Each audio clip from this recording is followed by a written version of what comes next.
자, 오늘 3교시 시작하도록 하겠습니다. 제가 앞에서 아까 그 몇 번이었죠? 국토 25번 25번의 답 2번이고요. 10일 이내 국토부 장관에게 통보하는 거 맞습니다. 아, 3번입니까 답이? 2번이죠. 2번 25번. 이거는 국토부 장관이 아니고 국토부 장관이 맞고요. 이거하고 좀 헷갈리는 게 표시광고 모니터링은 국토부 장관에게 통보하는데 부동산 거래 질서 교란행위 신고센터의 경우에는 신고센터에 통보합니다. 그거는 10일 이내에 신고센터에 통보하고 통보받은 신고센터가 취합해가지고 직전 달의 것을 10일 이내에 다시 국토부 장관에게 알려주죠. 그 신고센터하고 조금 비교를 해야 되겠죠. 부동산 거래 질서 교란행위 신고센터하고 표시광고 모니터링 제도하고 조금 다르다고요. 모니터링은 국토부 장관에게 10일 이내 통보하고 부동산 거래 질서 교란행위 신고센터는 시도의사가 조사한 후 신고센터에다 통보한다고 10일 이내에. 그럼 신고센터에서 취합해가지고 직전달을 전달 걸 10일까지 또 국토부 장관에게 알려줍니다. 자, 그래서 25번에 2번 답 맞습니다. 36번 할 차례죠. 36번. 지금까지는 뭐 오류 없죠. 혹시 오류나 논란의 여지가 있는 거 있으면 이야기해 주세요. 제가 발견을 못할 수도 있어요. 미리 한번 검토를 원래는 해야 되는데 제가 오늘 이게 아니고 지금 동형 모의고사인 줄 알고 사실은 정확하게 검토를 미리 안 했기 때문에 안 하면 자기가 낸 문제도 100점을 잘 못 받아요. 제가 공인중개사법 시험 15번 쳐가지고 100점 받은 게 2번밖에 없어요. 그만큼 이게 정확하게 알아야 되거든요. 36번 보도록 하겠습니다. 틀린 것은 했는데 답은 5번입니다. 보조원이 고의 또는 과실로 거래 당사자에게 손해를 입힌 경우 보조원을 고용한 개업공개사만 책임 있고 보조원은 책임 없다. 잘못한 사람은 X죠. 잘못한 사람은 당연히 책임 있고 개업공개사에게 또 책임 있는 거지. 개업공개사에게만 책임 있다. X. 직원 잘못했으면 직원하고 사장 공동 책임입니다. 부진적 연대 책임이 되겠습니다. 그래서 답 5번이 되겠습니다.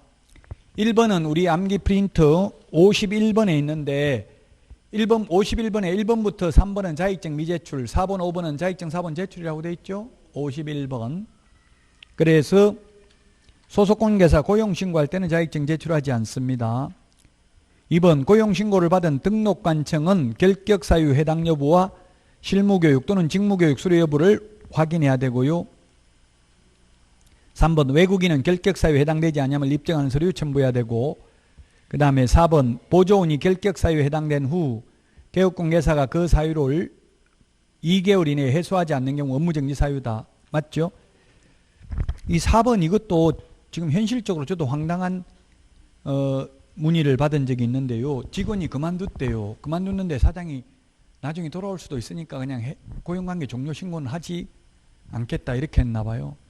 그 사이에 그 직원이 뭐 법 위반해가지고 무슨 유죄 판결을 받았나 봐요. 결격사유에 해당되는. 징역이나 집행유예만 받아도 결격사유잖아요. 다른 법률 위반으로 집행유예 받아도 결격사유죠. 어느 날 갑자기 등록관청에서 통보가 왔대요. 업무정지 1개월이라고 고용관계 종료 신고 안 했다고 10일 이내에.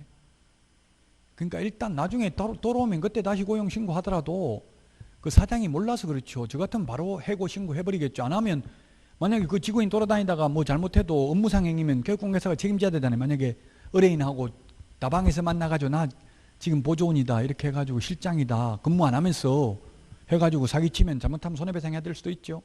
명함에다가 옛날에 그 실장 이렇게 새겨가지고 다니면 그러니까 무조건 여러분들은 만약에 직원 그만두면 바로 해고 신고해야 됩니다. 물론 해고라는 말 쓰지 않고 고용관계 종료 신고인데 10일 이내 해야 되잖아요. 그래 안 했다가 업무정지 1개월 당했는데 이거 구제할 수 있는 방법이 있을까요? 행정심판 청구하면 받아들일까요? 묻던데 제가 받아들이기 어려울 것으로 판단됩니다. 교육공개사한테 신고 의무가 있는데 안 했기 때문에 무조건 일단 해야 돼요. 나중에 다시 돌아오면 그때 고용신고 새로 하면 되잖아요. 그 귀찮은 게 아니잖아요. 그거는 잘못하면 책임져야 돼요. 직원 잘못한 거에 대해서는. 자, 그래서 답은 36번에 5번이 되겠습니다. 37번 옳은 것은 했는데 답 5번입니다. 5번. 우리 암기 프린터 32번에 보면 주거 18, 180제곱미터, 상노미, 상업 200, 공업 660, 미지정 90, 녹차 티백 100제곱미터, 기농한 임백천, 기타 등등 250, 농지 500, 임야 1000이죠. 암기해야 됩니다. 이건 숫자. 옛날 공법 시험에 많이 나왔습니다.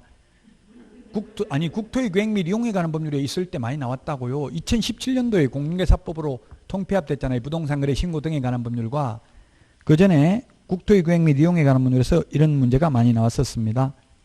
38번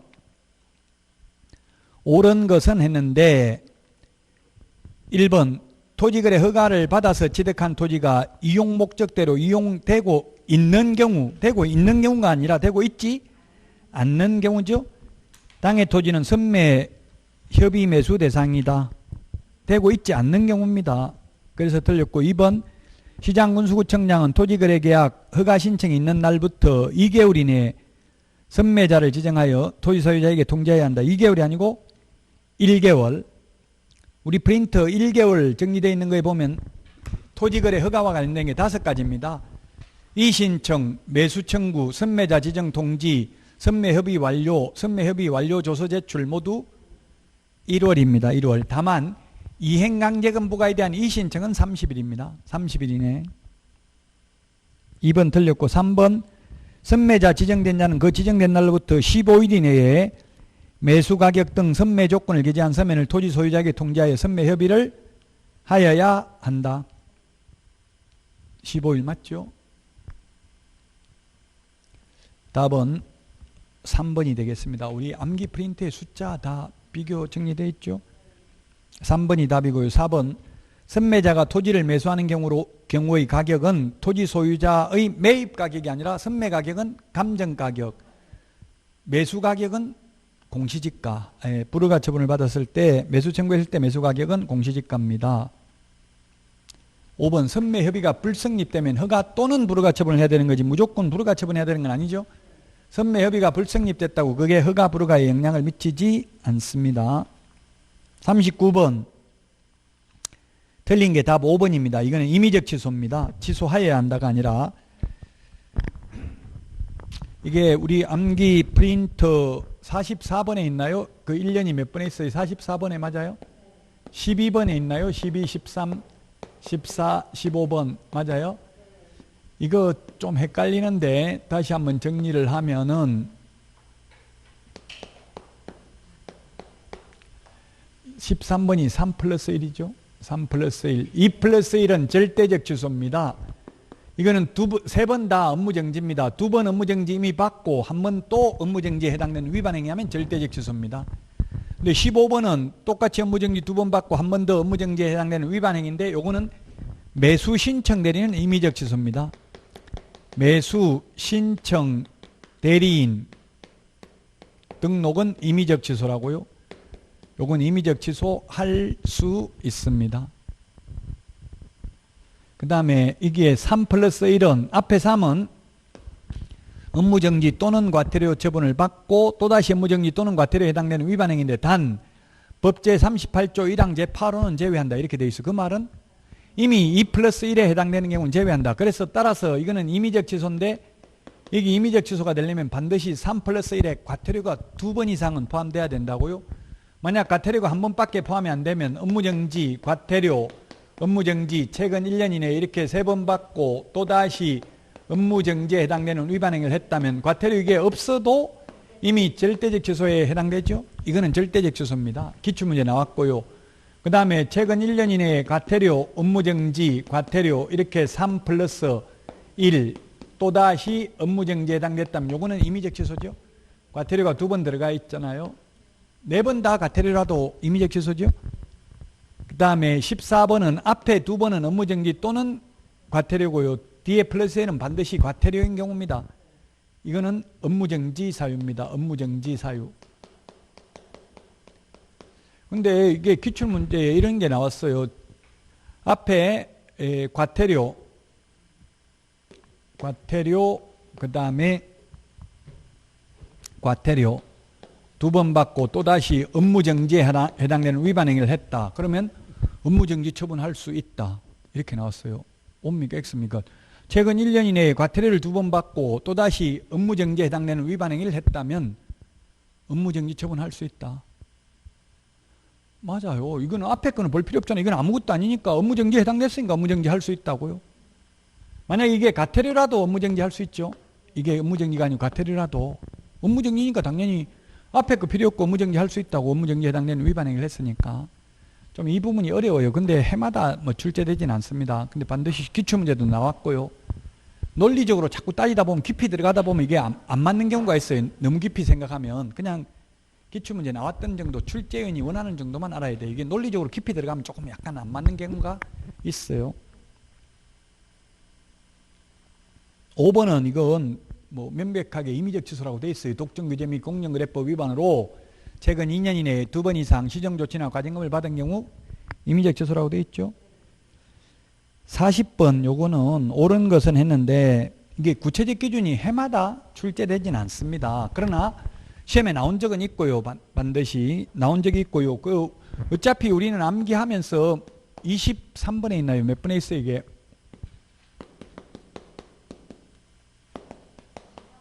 23번? 프린트 23번 확모, 추, 개운, 해공, 공, 명령, 교. 어차피 암기하는 거 무공구부터 순서대로 하자고 했죠. 구체적 기준이 시험에 잘 나오지는 않는데 그렇게 자주 나오지는 않는데 나온 적이 있고요. 반드시. 근데 이게 올해 3개가 신설됐다고 했잖아요. 부모, 추, 부당한 표시 광고, 모니터링 자료 제출 거부, 추가 정보 게재 요청 거부. 이게 구체적 기준이 400으로 결정됐어요. 400이 아니라 500으로 결정됐어요. 대통령령에 8월 21일부로. 그러니까 어차피 암기하는 거 무공구부터 500입니다. 이게 구체적 기준이. 네, 확인 설명이나 근거 자료 둘 중에 하나 위반하면 250으로 받겠다고 했죠. 구체적 기준이. 그래서 이거는 400, 300 무공구부터 순서대로 암기하고 있잖아요. 연수교육은 최대 100만 원입니다.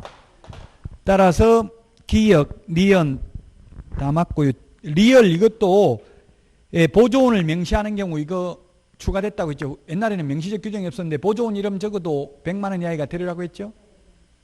이건 구체적 기준은 50만 원입니다. 미음도 구체적 기준 400에서 250으로 바뀌었고요. 다 개정된 내용이니까 적어 놓은 거예요. 근데 비음만 맨 마지막에 이것만 개정이 안 된 거예요. 이거 공제사업 운영실적 공시 안 하면 300이에요. 300 구체적 기준 여기 있네. 확부모, 개운, 해, 공 공제사업 운영실적 공시 안 하면 3개월 이내에 공시해야 되죠. 협회보 또는 일간신문에 공시하고 협회 인터넷 홈페이지에 게시 안 하면 300입니다. 구체적 기준. 이게 맨 마지막 비업 빼고 나머지는 올해 다 개정된 부분이라고요. 해마다 나오진 않지만 개정됐으니까 한 번 더 좀 주의를 해서 봐두실 필요는 있다 이 말이에요. 구체적 기준이 대통령령에. 우리 암기 프린터 23번에 있죠. 암기 프린터 23번에 보면은 구체적 기준이 무공구부터 암기를 했다고요. 어차피 암기하는 거. 자, 그래서 답은 4번입니다. 인터넷에 이런 문제가 나올 수 있습니까? 묻던데 나올 수 있습니까? 묻는 건 나올 수는 있죠. 반드시 해마다 반드시 나온다. X 나올 수 있다. 나온 적도 있다. 이거 꼭 암기해야 됩니까? 그거는 해도 되고 안 해도 되고 자유다. 이렇게 답할 수밖에 없잖아요. 암기 꼭 하라고 할 수는 없잖아요. 어쨌든 올해 개정된 부분이라고 이게 시행령에 8월 21일부로 지금 건물 흔들리는 것 같은데 못 느껴요, 여러분은? 지금 이게 지금 다리가 이게 교탁이 떨리는데 뭐 지진은 아니겠지? 예? 요가에서 그러나? 원래 큰 건물들은 이게 움직입니다. 우리나라 세계에서 최고 높은 건물이 어디에 있어요? 엠파이어 스테이트 빌딩은 최고 높잖아요. 그건 진짜 흔들리더라고. 엠파이어 스테이트 빌딩에서 제가 흔들린 걸 느꼈어요. 최고 높은 건물은 두바이에 있어요. 버즈 칼리파. 우리나라의 삼성에서 지은 게 최고, 세계에서 지금 현재는 최고 높아요. 거기는 별로 안 흔들리는데 원래 높은 건물은 약간 설계를 흔들리게 한대요. 그래야 안 부러지는 거예요. 너무 안 흔들리면 그냥 부러져 버린다고. 강풍이 불면 약간씩 움직여야 안 부러지잖아요. 우리도 벼 같은 거 이런 거 풀은 움직이니까 안 부러지잖아요. 나무는 안 흔들리니까 부러져 버리고. 그 잡초처럼 여러분들도 흔들리긴 하지만 지금 포기하면 안 된다고. 아무리 짓밟고 점수 안 나오게 만들어도 우리는 일부러 점수 안 나오게 이렇게 짓밟는 시기거든요, 지금은. 근데 그렇다고 포기는 하지 마시라고요. 50번의 답 4번입니다. 40번, 50번이 아니고 40번의 답 4번입니다. 5개. 틀린 게, 예, 맨 마지막 비읍 하나만 틀렸죠? 400이 아니고 비읍은 얼마라고요? 300입니다. 300. 비읍은 보다는 미음까지는 오래 신설됐으니까 좀 한번 봐둘 필요는 있다. 틀리봄으로써. 자, 41번입니다. 41번. 옳은 것은 했는데 1번 맞습니다. 주민등록증 등 신분을 확인할 수 있는 정표 제시할 것을 요구할 수 있습니다. 공인중개사법에 보면. 따라서 지금 현업에서 보면 개인정보 동의서 받고 이렇게 하는데 안 받아도 됩니다. 그냥 신분증 보자고 해도 돼요. 법령의 규정 없이는 개인 식별번호를 수집, 처리, 가공하면 안 되거든요. 법령의 규정 없이는 그 법률에서 본인 확인하도록 돼 있으니까 그냥 주민등록증 봅시다 해도 됩니다. 개인정보 동의합니까? 이런 거 안 받아도 돼요. 지금 그 감염병 예방 이런 것 때문에 와이프가 자꾸 커피 사오라고 해서 가면 주민등록번호가 아니라 전화번호는 제 거 적고 이렇게 짜증나더라고요. 그래서 안 적으려고 해도 그 QR코드 이런 게 넣으면 안 적어도 되는데 조그만 데는 QR코드 안 해놨더라고. 동네 이런 데는. 그 스타벅스 이런 데는 QR코드로 하더라고요. 근데 그 이름까지 다 적어놓으니까 그 전화 왔다고 하잖아. 전화해가지고 외로워서 전화했다면서 이름까지 다 있고 전화번호 있으니까 누가 개인정보 수집해가지고 그 제가 이름 못 알아보게 적어버려요. 요즘 이름 앞으로는 이제 안 적어도 된다 하더라고. 번호는 전화번호도 거짓말로 적으면 잘못하면 처벌받아요. 어차피 카드로 썼기 때문에 나중에 조회하면 다 나오거든요. 현금으로 산 거는 모르지만. 기억은 맞습니다. 니은은 휴업은 간판 철거 안 합니다. 휴업은. 간판 철거 세 가지죠. 폐업, 등록 취소, 사무소 이전. 휴업이나 업무정지는 간판 철거 안 해도 된다고요. 왜? 휴업이나 업무정지는 길어요. 6개월 이내니까. 6개월 만에 간판 뗐다 붙였다 하려면 100만 원 이상 들어가요. 뭐 차가 와서 막 붙이고 떼고 해야 되잖아요. 그러니까 휴업이나 업무정지는 간판 철거 안 해도 됩니다. 디귿은 행정절차법이 아니라 간판 철거는 행정대집행법입니다. 행정대집행법에 따라 대집행할 수 있습니다. 리얼은 등록번호 추가됐습니다. 성명, 소연 등. 우리 암기 프린트 43번에 있습니다. 맞습니다. 미음 틀렸습니다. 업무정지기간 중에는 공동번호로 사용이 안 되죠? 업무정지기간 중에는 안 됩니다. 따라서 2번이 답입니다. 기억하고 리얼. 자, 그 다음에 42번 6월 13일 간편기출문제라고 적어놨죠. 간편기출문제 이런 거 기출문제를 보면 명확하게 논란의 여지는 없도록 내잖아요. 보면 옳지 않은 것 했는데 국가지자체인 경우는 국가지자체 등이 단독으로 부동산 거래 신고해야 되죠. 2번은 공동으로 중개한 경우 해당 개업공개사가 공동으로 신고해야 되고 일방이 신고를 거부한 경우 단독으로 신고할 수 있다. 맞죠? 근데 이거 지금 다른 선생님들이 또 이 부분에 대해서 2017년도에 개정이 됐는데 공동으로 신고해야 된다는 말은 신고서에 서명 또는 날인을 공동으로 해야 된다는 뜻이고 신고서 제출은 단독으로 해야 된다 이렇게 강의하는 분이 많이 계시더라고요. 근데 신고서 제출에 대한 규정은 삭제됐어요. 옛날에는 단독으로 해야 된다는 규정이 있었는데 제가 건의를 했어요. 지금 매도인하고 같이 왔는데 지금 2명이 가다가 적발되면 처벌받습니까? 1명 숨어 있어야 됩니까? 모르니까 그건 아닙니다 하더라고요. 그래서 이제 신고서 제출은 누가 해야 된다는 규정이 없어요. 그 공동으로 가도 되고 혼자서 가도 되고 현실적으로는 제출하러 안 가고 개업공개사들은 100% 인터넷으로 합니다. 거래 당사자들은 인터넷으로 안 하고 법무사가 혼자서 가죠. 법무사가 쌍방을 대리해가지고 쌍방을 대리하는데 어쨌든 그 쌍방을 대리 안 하고 사실은 매수인한테만 받더라고. 위임장을 법무사는 매도인한테는 안 받고 그건 혼자 제출하는 거나 마찬가지잖아요. 그 제출은 혼자 해도 되고 두 명이 같이 가도 상관없다. 공동으로 신고해야 된다는 말은 신고서에 서명 또는 날인은 공동으로 해야 된다는 뜻입니다. 자, 그 다음에 3번 30일이네. 계약일로부터 30일이고요. 그 다음에 4번 누구든지 신고하지 아니하거나 거짓 신고하도록 요구하면 500만 원 이하의 과태료고요. 5번이 답입니다. 쉽죠? 네. 무효 취소 해제된 경우에는 60일 이내가 아니라 30일 이내입니다. 30일. 우리 프린트 30일 다 정리되어 있습니다. 핵심 비교 정리 프린트. 제 생각에는 공부할 때 이런 게 30일 나오면 오늘 나온 숫자만이라도 그 프린트에 있는 걸 한번 적어 보세요. 시간이 좀 걸리더라도 가장 공부 왕도가 없습니다. 지금 와가지고 어떤 분은 이때까지 공인중개사법은 쉬워가지 않았는데 이제 지금 하면 충분하겠죠. 시간 이렇게 말하더라고. 충분해요. 하기는 충분한데 계속 지금 한 번에 암기했다고 또 시험 볼 때까지 가는 게 아니잖아요. 적어보고 잊어먹고 적어보고 잊어먹고 계속 반복해야 돼. 적을 시간이 없으면 그 30일 한번 읽으라도 봐야 돼. 우리 프린트 35분에 있잖아요. 어떤 분은 이게 프린트 2장을 다 적어보니까 일주일 걸린대. 일주일. 근데 일주일 동안 이것만 적고 있을 수는 없잖아요. 다른 과목도 해야 되니까 최소한 그날 나온 숫자라도 한번 적어보는 게 좋아요. 5번이 답입니다. 43번 매수 신청 대리와 관련해서 틀린 것은 했는데 답은 2번이죠. 등록 취소 처분에 해당하는 사유가 발생한 날로부터 3년이 경과한 때는 이를 할 수 없다. 등록 취소는 그런 말이 없고요. 업무정지만 소멸시효가 제척기간이 있죠. 업무정지만 그 사유가 발생한 날부터 3년 지나면 할 수 없습니다. 자격 취소되면 3년 안 되면 안 지나면은 다시 시험 못 보고요. 1번은 맞고 2번이 틀렸고요. 2번은 업무정지만 제척기간이 있습니다. 그 다음에 3번은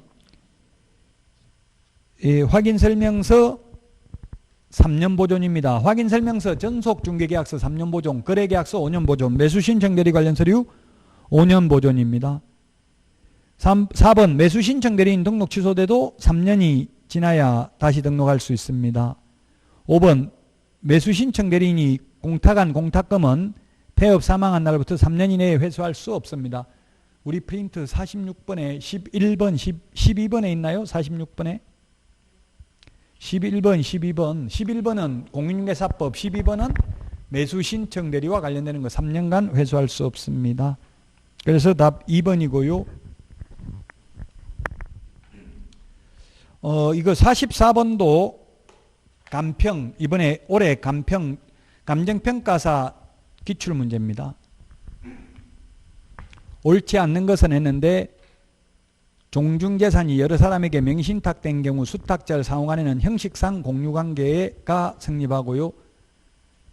그 다음에 2번 3자 간 명신탁 관계의 명신탁자는 수탁자에게 명신탁된 부동산의 소유권 이전 등기를 청구할 수 있습니다. 예, 소유권 이전 등기는 청구할 수 있습니다. 수탁자에게. 그래서 3자 간 명신탁 관계에서 명신탁자는 수탁자에게 명신탁된 부동산 소유권 이전 등기를 청구하지 못한다. 맞네요. 바로 청구하지는 못하잖아요. 지금 갑을 관계, 갑을병이 누구의 갑이 뭐 신탁자, 을이 매도인, 병이 수탁자 이렇게 되어 있다면 이 수탁자와 신탁자 간의 명신탁의 약정은 무효이죠. 그로 인한 물권 변동 효력도 무효고요. 단 곧바로 이게 수탁자로부터 신탁자로 소유권 이전 등기는 불가능하고요. 이 무효이니까 효력이 없어졌으니까 을이 무효 이게 진정명의 회복 등기를 신청하든지 해가지고 을 명의로 소유권 이전 등기를 해서 을한테 갑이 즉 매도인한테 등기를 넘겨달라 할 수 있죠. 곧바로 수탁자에게 넘겨달라 할 수는 없고요. 만약에 을이 이게 명의 넘겨달라 소리 안 하면은 갑이 신탁자가 매도인을 대위해서 등기 말소 청구할 수는 있습니다. 이게 간평 기출 문제입니다. 민법에 나올 수 있겠죠. 그래서 2번 맞고 3번 채무자는 채권을 담보하기 위하여 채권자에게 그 소유의 부동산에 관한 소유권 이전 등기를 청구할 수 있다. 4번이 틀렸습니다. 부부 사이에 유효하게 성립한 명의신탁은 배우자 일방의 사망으로 잔존 배우자와 사망한 배우자의 상속인에게도 그대로 효력이 유지된다는 게 판례의 입장입니다. 판례가 있습니다. 해설에 판례 적어놨습니다. 그래서 4번이 틀린 내용입니다. 올해 간평 기출 문제입니다. 그 다음에 5번 계약 상대방이 명의수탁자임을 알면서 체결한 매매계약의 효력으로 소유권 이전 등기를 받은 사람은 소유권을 취득한다. 이게 뭐예요? 제3자. 제3자는 선악을 불문하고 유효하게 소유권을 취득하죠.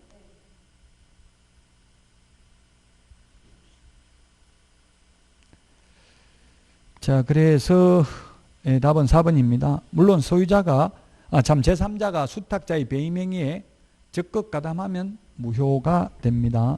그래서 답 4번입니다. 올해 간평 기출 문제입니다. 감정평가사. 답 4번이고요. 왜 이게 간평 문제를 내놨냐면은 간평 나왔던 게 공인중개사에 그대로 나오는 게 많아요. 똑같이 5개 지면 그대로 안 나오더라도 이게 정답에 영향을 미치는 게 그대로 나올 수 있어요. 과거 기출 문제 경향을 보면. 45번은 잘못 연결된 것은 했는데 답은 4번이죠. 중개대상물 확인 설명서는 3년 보존이고 매수 신청 대리 관련 서류는 모두 5년입니다. 5년. 매수 신청 대리 대상물 확인 설명서는 5년입니다. 46번도 좀 어려운데 등록 취소되면 3년간 결격 사유입니다. 그런데 적용되는 것은 했는데 답은 1번입니다. 3년간 적용이 안 되는 게 예외가 3가지가 있죠.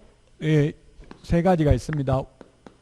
우리는 암기 프린터는 이게 몇 번에 있어요? 결격 사유가 31번에 있나요?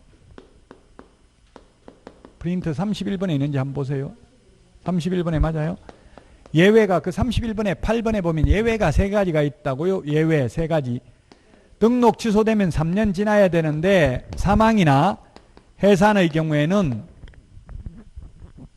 등록 취소되고 3년 지나도 죽어버리면 끝이라고 영원히 결격사유에서 벗어날 수가 없다고요. 그 다음에 결격사유에 해당되어서 등록이 취소되면 등록 취소되고 3년 지나야 되는 게 아니라 그 결격사유에서 벗어나야 됩니다. 등록 기준이 미달되어서 등록 취소됐다면 3년 안 지나도 등록 기준만 갖추면 다시 등록할 수 있습니다. 3년 지나도 등록 기준을 갖추지 못하면 다시 등록이 안 됩니다. 그래서 1번이 답인데 이거 기출문제에 당연히 출제된 적이 있습니다. 파산 선고받았 1번이 답이고요. 파산 선고받았다면 복권이 돼야 됩니다. 그 다음에 3번은 등록 기준 미달이니까 3년 안 지나도 등록 기준만 갖추면 되죠. 그 다음에 자격 취소됐을 경우에는 등록 취소된 날로부터 3년이 아니라 자격 취소된 날로부터 3년만 지나면 결격사유에서 벗어납니다. 5번은 벌금 1,000만 원 받았으면 벌금 받은 날로부터 3년만 지나면 됩니다. 등록 취소된 날로부터 3년 지나야 되는 게 아니라.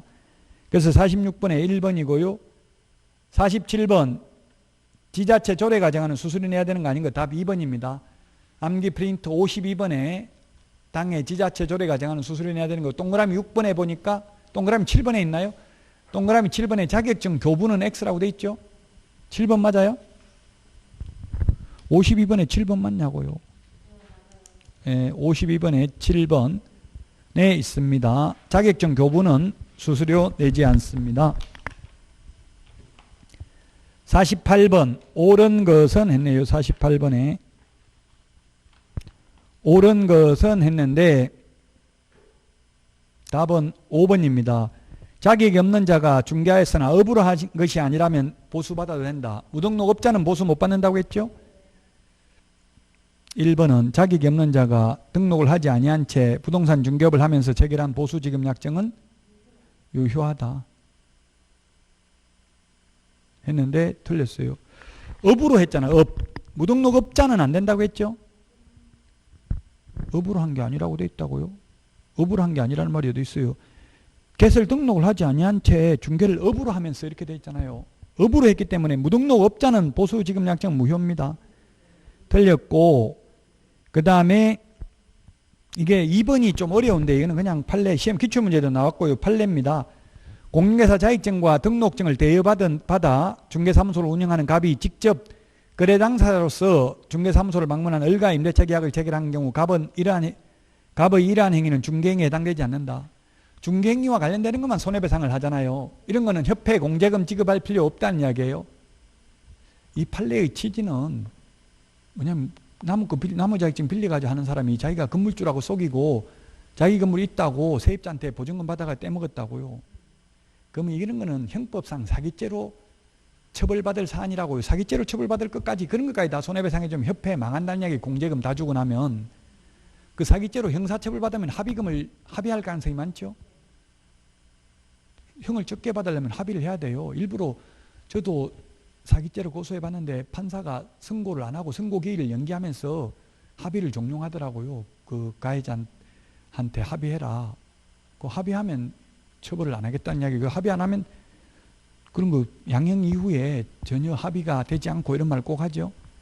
그래서 이런 거는 사기잖아요. 완전히 그 없는 걸 속여가지고 사기죄로 형사처벌 받으면 그게 돌려받을 가능성이 많기 때문에 협회 공제금으로 지급할 필요가 없다는 취지의 판례입니다. 이거는 판례입니다. 조금 논리적으로는 설명하기가 어려운 부분인데 2번 판례고 출제된 적이 있습니다. 3번 당연히 출제됐었고요. 자격증 없는 사람은 사장, 대표자, 회장, 소장 이런 말 못 씁니다. 대표자를 가리키는 명칭. 유사명칭 해당되어서 1년 이하의 징역이나 1,000만 원 이하의 벌금에 해당됩니다. 4번 그 개업공개사만 아까도 나왔던 문제잖아요. 개업공개사만 책임 있는 게 아니라 직원 잘못했을 때는 직원도 책임 있고 사장도 책임 있다. 답은 5번이 되겠고요. 그 다음에 49번 법제 14조 법인의 겸업 제한, 우리 암기 프린트는 24번 네 있는데 법인이 겸업할 수 있는 것 답은 3번입니다. 기업은 도배 이사업체 직접 운영하는 건 안 되죠. 용역업은 안 되고 용역 알선업은 됩니다. 리언 농업용 건축물 안 되고요. 주택 상가 관리 대행만 가능합니다. 농업용 건축물, 공업용 건축물 안 된다고요. 주택 상가입니다.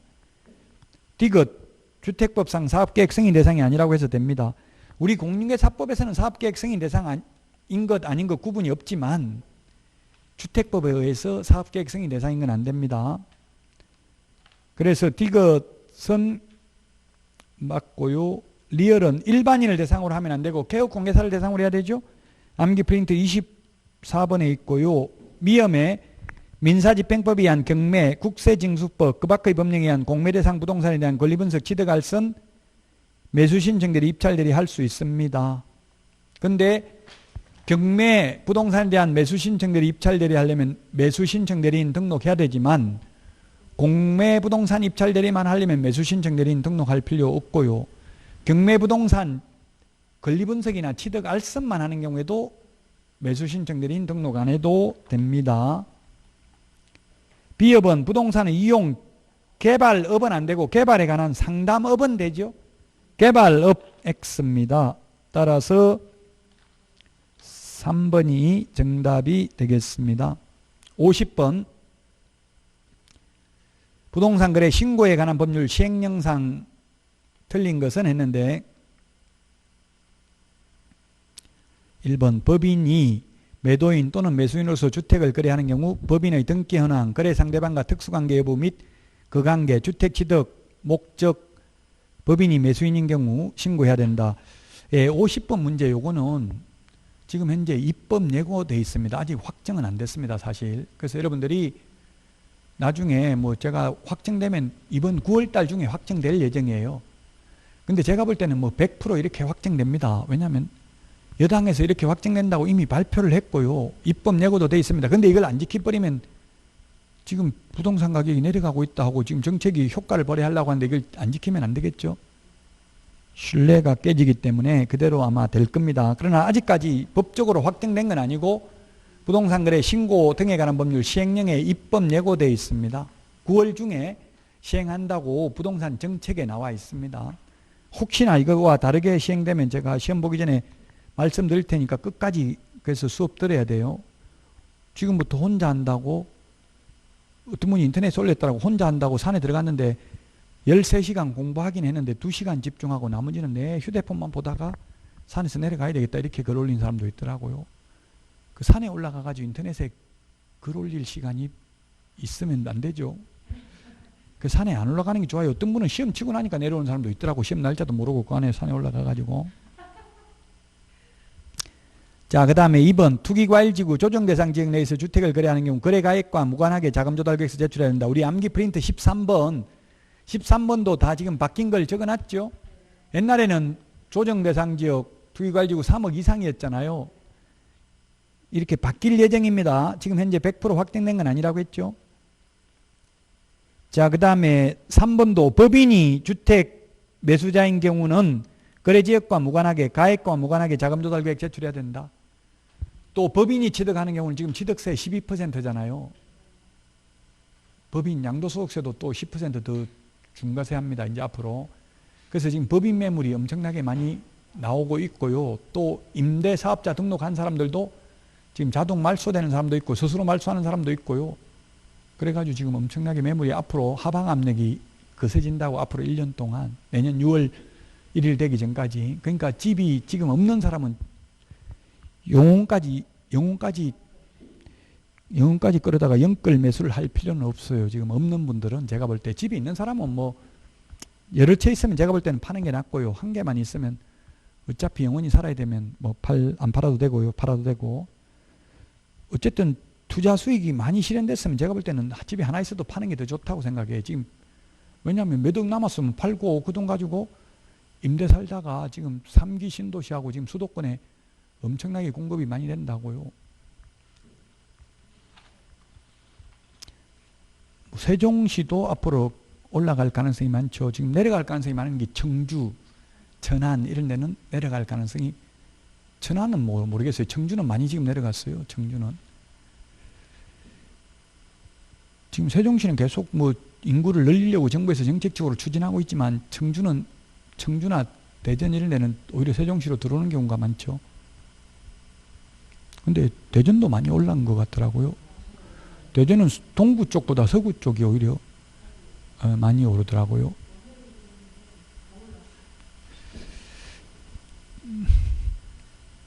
근데 내려갈 가능성이 많아요. 왜냐하면 제가 투자를 하나 해놨거든요. 지금 제가 투자하면 해마다 10년 전에 15년 전에 했다가 망했거든요. 지금도 안 하고 참다가 지금 하나 해놓은 게 있는데 지금 팔라고 했는데 팔 수가 없어요. 저도 팔라고 했는데 등기가 안 돼가지고 조합 아파트 해가지고 땅 지분을 다 매수 못해가지고 팔 수가 없어요. 제가 팔 때 되면 아마 폭락할 가능성이 많아요. 제가 투자해가지고 팔라 하면 항상 내려가더라고요. 지금은 좀 올라 있는데 서류상은 빨리 팔아야 되는데 팔 수가 없잖아요. 등기가 안 돼 있으니까 살 사람이 없죠. 지금 주택임대차보호법 이게 시행되니까 지금 바로 입주할 수 있는 거하고 바로 입주 못하는 거하고 1억 차이 나는데 똑같은 아파트인데 세입자 있는 거는 지금 세입자가 계약갱신 요구해버리면 팔아도 매수인이 등기하기 전까지만 계약갱신 요구를 해버리면 2년 더 살 수 있는 거예요. 세입자가. 근데 매수인이 등기를 완료할 때까지 계약갱신 요구를 안 했다면 그 이후에 계약갱신 요구하면 소유자가 바뀌었잖아요. 그 바뀐 소유자가 거절하면 된다고 내가 들어가서 살 거다 이렇게 하면. 그러니까 근데 세입자 몰래 팔기 쉬워요? 어려워요? 어렵죠. 어떻게 집을 안 보고 사는 사람이 어디 있어요? 현실적으로. 그 집을 봐야 되는데 세입자가 지금 중부 육군에서는 꼭 집을 보여줄 의무는 없다고 돼 있더라고요. 제가 중개업을 할 때도 세입자가 어떤 분 토요일 날 7시 50분 딱 집 볼 수 있다 이러더라고. 아예 안 보여준다 소리를 못하니까. 근데 그 1분만 늦으니까 안 되고 1분 지나버리니까 또 안 되더라고요. 예, 없습니다. 지금 문자가 놓고 갔습니다. 열쇠 좀 주십시오 하니까 안 됩니다. 이러더라고. 그 한두 번 그렇게 되면 지쳐가지고 개업공개사가 아예 그 집은 중개하려고 생각을 안 해요. 세입자 협조 안 하면 못 팔아요. 현실적으로. 그 세입자는 뭐 못 팔게 했다고 해서 그게 뭐 처벌받지는 않아요. 꼭 못 팔게 한다 이렇게 뭐 말을 안 하고 은근히 간접적으로 실제 집을 안 보여주거나 또 보여주면 한번 보러 가는데 완전히 쓰레기장을 만들어 놔버렸더라고. 막 온갖 다 빨래도 안 하고 다 버려놓고 막 이러니까 똑같은 집이라도 그러면 사람이 정 떨어지가지고 사고 싶지 않죠. 나중에 청소하면 깨끗한데도 불구하고 그냥 금방 눈에 보면 들어오면 지저분하면 살려고 안 해요. 뭐 그렇다고 해서 이게 뭐 인터넷 같은 데 보면 주택임대차보호법이 무조건 주인한테 불리하다고만 막 많이 나오는데 그렇지는 않아요. 제가 이게 정확하게 법적으로만 누구 편을 드는 게 아니라 법적으로만 분석해 보면 그래도 세입자한테 결코 꼭 뭐 일방적으로 유리하다고만은 볼 수 없어요. 자, 그 다음에 5번인데요. 투기과열지구나 조정대상지역이 아닌 비규제지역은 5억 이상이 아니라 6억 이상입니다. 6억 초과라고 내려고 하다가 그냥 6억, 5억 이상 이렇게 했어요. 6억 이상인 경우 제출해야 되죠. 비규제지역은 6억 이상. 그 다음에 5번 투기과열지구 내 주택거래 신고 시 그 거래가격과 무관하게 자금조달계획 작성 항목별 증명자료를 첨부하여 제출하여야 한다. 예, 투기과열지구는 예, 맞습니다. 주택만 해당되죠. 주택 외에 뭐 나머지 상가 같은 거는 자금조달계획 제출 안 해요.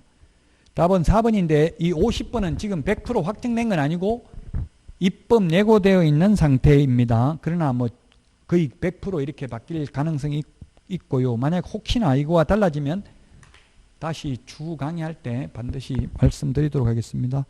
자, 오늘 50번까지 하고 미리 한번 여러분들이 그 51번부터 미리 한번 풀어보십시오. 저도 미리 좀 더 검토를 하고 오도록 하겠습니다.